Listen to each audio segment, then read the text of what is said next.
Lauren Wendt with WM Partners, and I'm going to lay the foundation of when you should build a team as a real estate agent.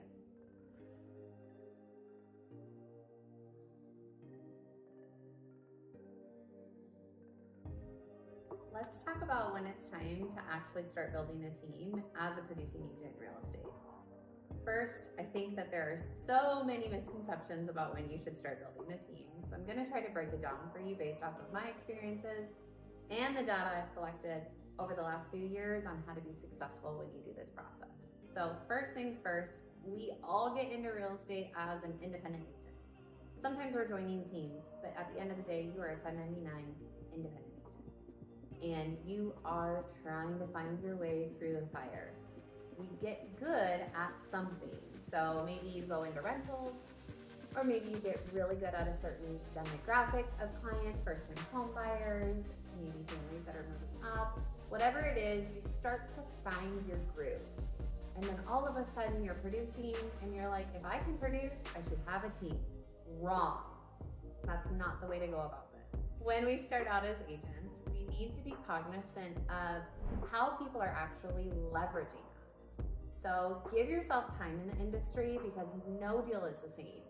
So please don't start a team too early. You need the experience, you truly do, because now you're changing the trajectory of someone else's life by saying, hey, I can mentor you.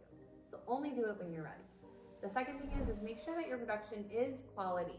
People will follow you if they know you know what you're talking about. But if your production isn't even satisfactory to yourself, you probably shouldn't be teaching other people how to do what you're doing.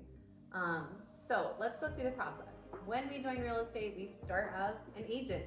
You start as an agent, you get good at something, and then what happens, and this is where the magic is, you become an accidental mentor. And that's when people start to ask you questions.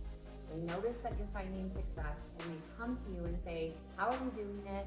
What are you doing? Can you give me some ideas on this? I've had brand new agents come into the market and they've done really well with rentals, and they have experienced agents coming to them and saying, how do I write this lease? Because we don't do it that often and you do it frequently. Those are moments where you need to have a little light bulb go off in your head and say, hey, people are noticing that I'm starting to form some expertise in a certain area. Allow that to process for a while. Being an accidental mentor to others means you're getting asked questions and you're relaying information that you know without any compensation tied behind it. You're just being a friend in the industry providing value to everyone around you. That is a great place to sit in for a while. At some point, when you are giving too much time of yourself as an accidental mentor, you need to then step into the thought process of, I am experienced, I have production I'm happy with, and I'm already giving my time and attention to other people. Now it's time to monetize it and become a mentor in real estate. That means you're starting a team of some sort, and there are different types of teams you should be paying attention on how you should form. Don't just start.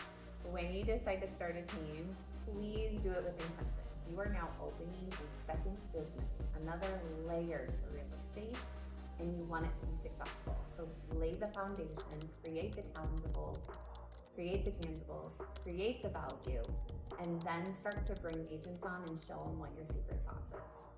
If you're interested in knowing about how to build a team with the right platform, you can always contact me. My email is below.